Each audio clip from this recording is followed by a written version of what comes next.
Voilà, mesdames et messieurs, nous sommes de retour pour recevoir Armand Mavinga Tshafunenga, président du mouvement pour la paix et le développement du Congo. Voilà, il est de notre ce soir, monsieur Armand Mavinga. Bienvenue. Merci. Merci d'avoir accepté l'invitation des Télé 50. Au-delà d'être président d'un parti politique, vous êtes aussi écrivain. Oui, oui. J'ai entre mes mains vos publications.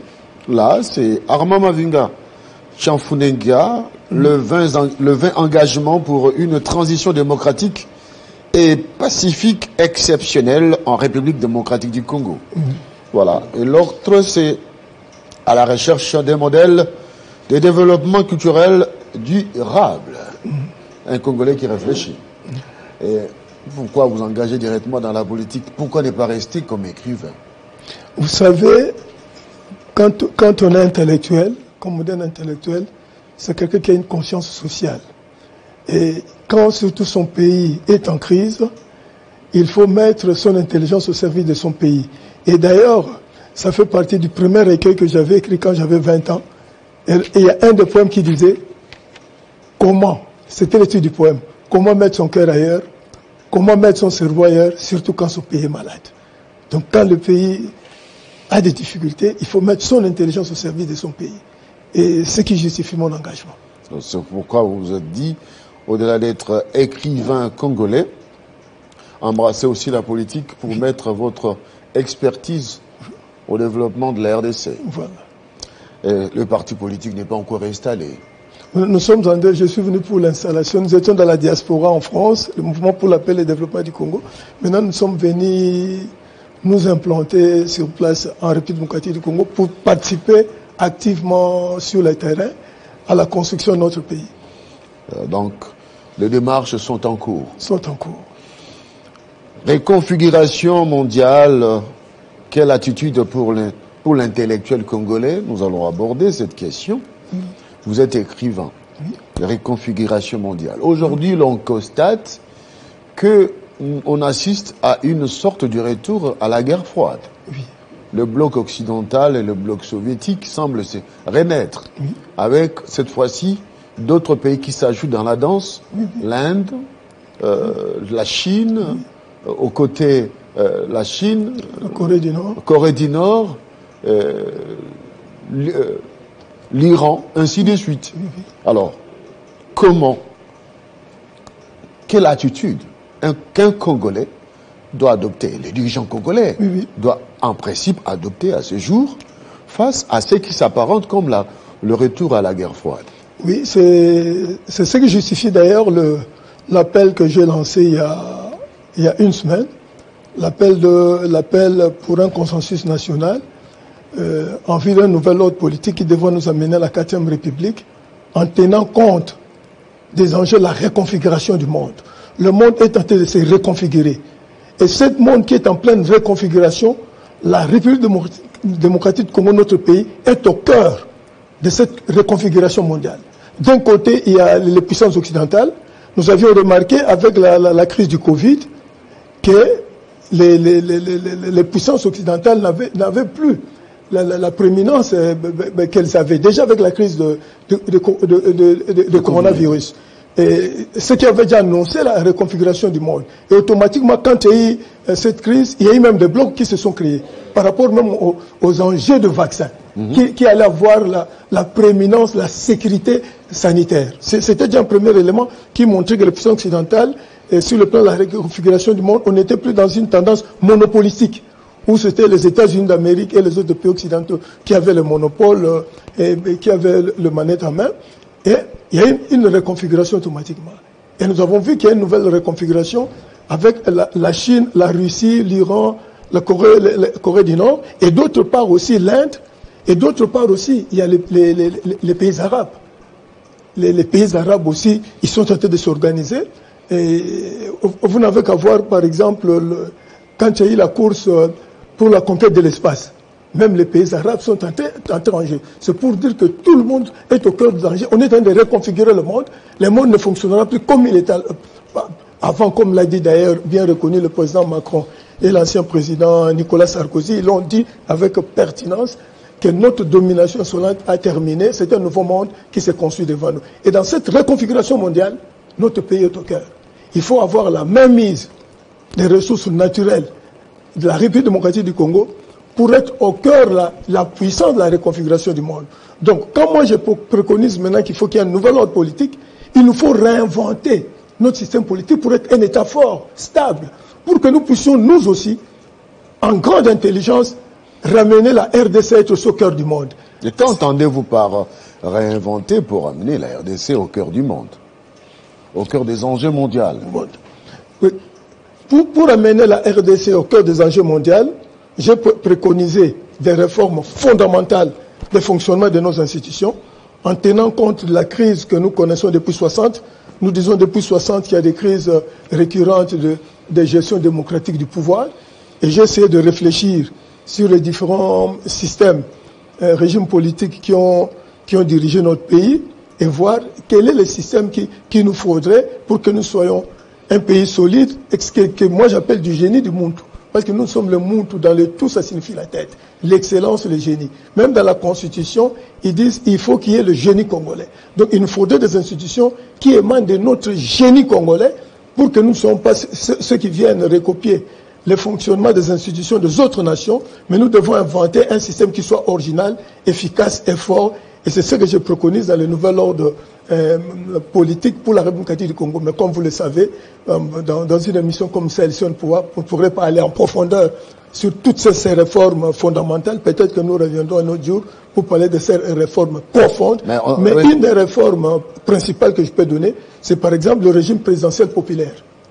Je propose... Régime présidentiel populaire. C'est-à-dire, je préconise un nouveau système politique où il y aura d'une part en haut le régime présidentiel et en bas il y aura le pouvoir à la base. C'est-à-dire il faut que la population arrive à avoir un certain pouvoir à la base pour avoir un contrôle sur les institutions au moyen de ce que moi j'appelle les comités locaux de choix populaires. Il y aura donc un conseil national de choix populaires au niveau national qui devra remplacer la CENI et il y aura des comités de choix populaires qui seront des comités d'élite locale pour tous les choix des projets de société au niveau local. Il y aura donc des comités de choix populaires et donc ces comités de choix populaires seront là quand par exemple les élus sont élus.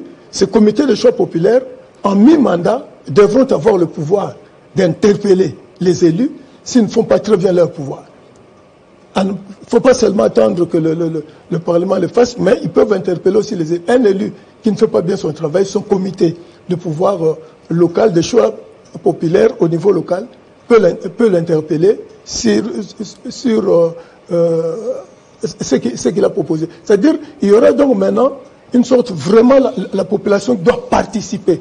Créer un système où la population participe d'une manière ou d'une autre à l'intelligence de gestion géniale de notre nation. Et cela présente beaucoup de défis à relever. Parce qu'en place, vous avez une population qui doit être éduquée, qui doit avoir le b.a.-ba pour comprendre réellement son enjeu dans l'ancrage de la gestion du pouvoir. C'est trop de pouvoir donné au peuple qui risque d'en abuser. Bon, c'est pas trop comme je l'ai dit toujours. D'abord, il faut révéler le réel, concevoir un nouveau système. Nous avons besoin d'utiliser notre génie. Quand on a révélé le réel, maintenant on se dit comment transformer le réel en réel. Et là, ça pose des problèmes comme des problèmes d'éducation, problèmes de formation, mais ce sera fondé notamment sur aussi la sociologie de base de l'élite. La base, la sociologie, le fonctionnement de la société, la base. Qui sont des élites au niveau de la base, à titre d'exemple, au niveau des églises, au niveau des gestions des localités. Quelles sont les élites, quelles sont les intelligences? Et petit à petit, nous devons construire une intelligence locale de gestion de l'état du pouvoir pour que ceux qui sont élus n'en abusent pas. Ne disent pas, nous sommes élus, c'est fini, ils vont attendre 5 ans et nous viendrons pour ramener le discours. Et c'est ce qui permettrait aussi. Et quand on est avec le comité de choix populaire, plus tard, quand il y a une société, il faut se protéger toujours vers l'avant. C'est ça une nouvelle ordre politique. Les institutions qui anticipent si les crises qui peuvent venir plus tard dans une société. Et pour anticiper plus tard si de graves crises qui peuvent venir sur une société, quand il n'y a pas, par exemple, d'élection présidentielle, les comités locaux de choix populaires, qui sont l'ancrage, la sociologie populaire, la base, pourront être appelés en congrès pour pallier et pour l'élection à titre exceptionnel du président de la République. Mais organiser un congrès du comité populaire à la base, la RDC, c'est plus ou moins 85 millions de Congolais. Les adultes électeurs, on en compte plus ou moins 60 millions. Donc on aurait un congrès qui va contenir 60 millions de Congolais. Non, c'est pas 60 millions, ce sont des comités, comme je l'ai dit. Ce sera, parce que là, il faudrait que nous parlions... décentralisé. Oui, mais il faudrait que nous parlions de la sociologie. Ce que je viens de dire, c'est la sociologie là-bas. Ce n'est pas tout le monde. Vous n'allez pas mener tout le monde. Là, ça devient, c'est tout le monde qui revient. Qui va jouer quel rôle à la base? Qui sera cet homme qui... Bon, c'est-à-dire le représentant du peuple à la base. Ce ne sont pas les députés eux-mêmes. Alors, comment ils sont choisis comment et quel sera leur pouvoir? Bon. Il faudra constitutionnaliser les choses, que ça soit réellement une organisation prise en charge par les institutions de la République. Mais donc, ce sont des institutions qui seront proposées. C'est dans le cadre des réformes profondes que nous proposons pour un nouvel ordre politique. Donc, ce sera conceptualisé. Il y aura une organisation interne, comme je l'ai dit, une sociologie, l'élite locale. Ce n'est pas tout le monde qu'on va ramener. Ce sont des comités où la population locale se reconnaît dans l'intégrité, dans le génie et dans la capacité que ces gens ont de prendre en main leurs souhaits. Et en plus aussi, l'avantage c'est quoi? Quand on organise des élections, au lieu d'attendre que tout soit au niveau national, que les résultats soient annoncés ou arrêtés au niveau national, les comités de choix populaires peuvent déjà attester les résultats. Parce qu'ils sont l'émanation du comité de choix populaires. Ils sont là pour veiller quand il y a des élections, dans la qualité des élections et la qualité des résultats. Et c'est ce que Mais je suis tenté de vous dire que, excusez-moi, mais votre projet risque de connaître des problèmes face aux hommes politiques qui vont voir leur pouvoir être diminué, tiré vers le bas. Non, je pense qu'ici, il ne s'agit pas de diminuer leur pouvoir. Ici, il s'agit d'anticiper sur les graves crises futures. Parce que nous ne devons pas aller toujours de crise en crise. Parce que dans la situation où se trouve notre pays, avec tout ce que nous avons, des situations à l'Est, des crises qui ont fait des décennies, qui ne se terminent pas, il faut éviter qu'il y ait des crises. Parce que certaines crises, parce que notre pays, jusqu'à preuve du contraire, nous courons toujours le risque d'une explosion de notre pays. Le risque de balkanisation est là. Et d'où il nous faut un système qui nous permet d'avoir une certaine sécurité sociale. Il faut un système qui nous permet de nous assumer correctement déjà au niveau de la base, pour éviter des tensions. Donc ce système-là est proposé pour éviter des tensions. Parce qu'aujourd'hui, nous sommes 85 millions. Mais demain, nous serons une grande nation, avec 150 millions de personnes. C'est-à-dire, moi, j'anticipe sur l'avenir. Ça fait partie de ce que moi j'appelle ma vision du grand Congo du 21e siècle. J'essaie de réfléchir sur 100 ans. Je me dis, nous sommes 5 millions, l'élection pose des problèmes. Cela veut dire que Armand Mavinga soit là ou pas, que ce programme doit être pris en charge par un leader éclairé, un leadership éclairé qui voudrait bien voir le Congo et rester dans ses limites, une grande nation, et être une grande nation forte, et jouer un grand rôle au niveau international. Parce que s'il y a toujours cette instabilité, nous ne serons jamais une grande nation. Nous n'allons pas jouer notre rôle prophétique.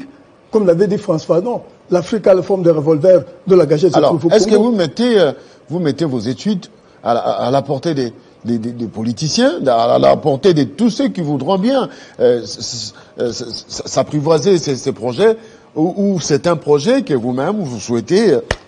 Non, je pense que parce que j'avais mené beaucoup de livres, je n'ai pas voulu s'inscrire avec mon assistant qui est venu avec moi. Oui. Si je publie, c'est parce que je voudrais mettre cela. Parce que moi, ma vision, c'est quoi?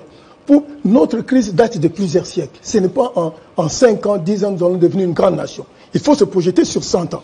Et dans cette projection sur 100 ans, je l'ai dit, il faut que nous ayons des institutions stables. Il ne s'agit pas de dire, ça va diminuer notre pouvoir, mais ils seront là pour diriger. Mais il faut qu'il y ait un système équilibré de pouvoir pour que nous soyons une grande nation. Donc il y a des publications, et je vais publier d'ailleurs 3 ouvrages, toujours dans ce sens-là, dans le cadre de la reconfiguration du monde, parce que si nous ne sommes pas une institution forte, nous n'existons pas. Parce que comme je l'ai dit, si tu n'es pas, tu n'as pas. Pour avoir, il faut exister. Pour avoir, il faut être une grande nation avec de grandes propositions. Et en face, vous avez les grandes nations, les États-Unis, la Russie, la Chine, les Arabes. Et la RDC doit faire maintenant quel choix? Parce que nous sommes en phase avec ces pays industrialisés. Ils ont les moyens, ils ont les finances, ils ont l'économie, mais nous avons le potentiel. Que faire maintenant? Quel choix faire pour que nous puissions réellement bénéficier? Parce que là, vous parlez d'un projet qui doit aller jusqu'à 100 ans. Mais dans l'immédiateté, avec l'enjeu géopolitique, que doit faire la RDC pour rester quand même dans le concert des nations? Faire les choix des Occidentaux ou faire les choix des Russes, des Chinois et consorts? Moi, je pense, dans la configuration actuelle, dire je vais aller à gauche ou je vais aller à droite, nous risquons de commettre des erreurs. Mais ce qui est important, la RDC, nous les Congolais, nous devons nous regarder d'abord nous-mêmes. Qui sommes-nous? Avant d'aller vers l'autre, il faut que tu te connaisses toi-même. Parce que si tu ne te connais pas ce que tu es, quelles sont tes propres capacités? Parce que le problème que nous avons, c'est que nous ne connaissons pas nos capacités. Qui sommes-nous? Qu'avons-nous nous-mêmes comme capacité pour inventer la République démocratique du Congo? Avant d'aller chercher que les autres viennent. Les autres ne viendront jamais inventer le Grand Congo. C'est nous qui devons inventer le Grand Congo. Alors dans ces combats, la reconfiguration, il faut avoir l'intelligence. C'est-à-dire une analyse des jeux de tous les acteurs. Voir, nous étions avec les Occidentaux. Et qu'est-ce qui s'est passé? Et comment nous pouvons, parce qu'eux aussi, ils sont au carrefour, ils se disent, si nous ne changeons pas, vous l'avez dit, même le président Macron l'a dit, les Occidentaux les reconnaissent. Si nous ne changeons pas, nous risquons de perdre par rapport aux enjeux de reconfiguration. Il nous appartient maintenant de proposer une grande intelligence, d'un vrai partenariat avec les Occidentaux. C'est à nous de proposer, en tenant compte des enjeux du monde. Parce que le monde est en train de bouger, et je pense qu'eux aussi ne commettront pas des erreurs d'être toujours dans la même position initiale. C'est notre intelligence maintenant, notre façon de jouer, notre génie. Alors, qu'est-ce que vous proposez? Alors, ce que je propose, nous devons analyser le jeu des acteurs des uns et des autres. Mais ce qui est fondamental, nous devons compter d'abord sur nous-mêmes, sur la RDC, le peuple congolais, pour créer un grand peuple. C'est ce que je viens de dire. Il faut que nous soyons un grand peuple pour que nous puissions être écoutés. Ce sont des termes génériques, Monsieur Armand Mavinga. Alors, soyons pragmatiques. Le Congo, pays riche, potentiellement riche. Cela veut dire que aujourd'hui, les autorités congolaises, ceux qui ont le pouvoir sur le peuple, devront prendre les décisions qui vont régenter, qui vont fédérer tout le peuple, et que le peuple se sent intégré dans l'action, dans la gestion de l'État, d'une manière ou d'une autre, pour ne pas être à la merci de n'importe quel bloc, et que nous soyons un peuple solide, uni face à ces mutations géopolitiques. Face à ces mutations géopolitiques, nous avons une trilogie qui est fondamentale pour nous. C'est la culture, l'éducation et la recherche. C'est-à-dire, nous devons, comme vous venez de le dire, nous devons d'abord être nous-mêmes. Pourquoi? Parce que toutes ces nations, comme je l'ai dit, la RDC est au cœur. Ils viennent pour prendre, pour aller construire pour leurs forces. Ils ne viennent pas de prime abord pour nous aider à nous développer. Alors, ça implique les réformes sur le plan économique, sur le plan, c'est-à-dire économique, sur le plan industriel, que nous puissions transformer ce que nous avons sur place, que nous puissions avoir l'ancrage politique qui n'est pas divisé, mais qui est uni. Parce que lorsqu'on est divisé, on serait toujours fragile, n'est-ce pas? Mais c'est ce que je voulais dire, parce que vous m'avez coupé la parole quand je donne la trilogie. Je voulais le dire tout à l'heure, si tu n'es pas, tu n'as pas. C'est une phrase d'un de mes ouvrages qui va sortir. Ça signifie quoi? Si tu n'existes pas, tu as déjà vu quelqu'un qui n'existe pas avoir quelque chose. Nous avons des richesses. Mais pour que ces richesses nous appartiennent, il faut que nous soyons une nation d'une grande identité forte. Une grande identité nationale, un grand esprit. Toutes les grandes nations, vous verrez, ce sont des peuples qui ont un grand esprit. Et nous, il faut d'abord une grande identité forte. C'est ça l'important de la culture. Connaître qui tu es pour te faire respecter. Si tu ne te fais pas respecter par les autres, ce sera difficile que les autres viennent t'ouvrir et t'assurer un partenariat équilibré et juste. Donc il faut d'abord exister, être avoir un grand esprit congolais qui appelle l'unité nationale, la consolidation, la réforme de fond en comble de toute notre politique économique qui doit être fondée sur la création de richesses et non sur la vente de minerais. Il faut créer des richesses. Et si les minerais n'existaient pas, les Congolais n'allaient plus exister? C'est la question que nous devons nous poser. Est-ce que pour que le Congo se développe, il faut nécessairement vendre les minerais? Mais nous avons d'autres ressources, nous avons la capacité intellectuelle de créer. Il y a des pays qui sont riches, les Japon et autres, qui n'ont pas de minerais comme nous. Et c'est là qu'il y a l'opportunité de d'abord la culture et l'éducation. Alors, dans ces cas, il faut que l'homme congolais privilégie, surtout les autorités, puissent donner les moyens aux scientifiques qui sont abandonnés. Ah oui, je vous l'ai dit, c'est un enjeu de vie ou de mort. Ou dans 150 ans, nous allons disparaître. Ça, je vous l'ai dit, sincèrement. Ou nous prenons de bonnes décisions aujourd'hui, dans le cadre. Parce que cette nouvelle ordre politique que je préconise appelle aussi une réforme, une formulation de politique stratégique globale. Il nous faut une politique stratégique. On ne peut pas dire au public, il nous faut une politique stratégique sur le plan culturel, sur le plan éducatif et sur la recherche scientifique, technologique, industrielle. Parce que le monde de demain, c'est le monde de l'intelligence. Si vous n'avez pas de l'intelligence, vous n'existez pas. Le coronavirus nous a montré. Les gens ont été localisés dans des maisons. Il a fallu qu'il y ait des laboratoires qui créent des vaccins pour permettre aux gens de sortir. C'est-à-dire qu'il y a des gens qui ont des recherches et ça devient un don de sécurité. Maintenant, c'est devenu un don de sécurité mondiale et collective. Parce que si nous n'investissons pas totalement dans la recherche, d'ici 100 ans, dans 650 ans, ce sera difficile.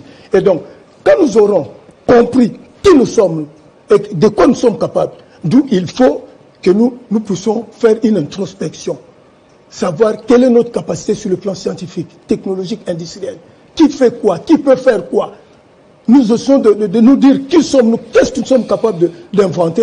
Et nous devons commencer à inventer parce qu'il faut le dire, dans la reconfiguration du monde, les gens ne vont pas nous faciliter la tâche. Très bien. Mais ce sont les Congolais qui doivent se faciliter la tâche. Les Congolais doivent se faciliter la tâche. Parole de Armand Mavinga Tshafunenga, président du mouvement pour la paix et le développement du Congo. Voilà. Plusieurs ouvrages entre mes mains, j'ai envie de pouvoir les savourer. Mais je vous ai promis, vous aurez vos Écoutez, merci beaucoup. Merci pour vos analyses. Nous allons vous recevoir dans d'autres émissions plus élaborées. Question de pouvoir approfondir, décrypter. Surtout le nouvel ordre politique, parce que comme je n'ai pas le temps de bien expliquer le fonctionnement du Conseil national des choix populaires et des comités des choix populaires, et en plus aussi, en passant, je vous le dis, que dans même ma proposition de jeu des acteurs politiques, j'ai proposé qu'il y aura des grands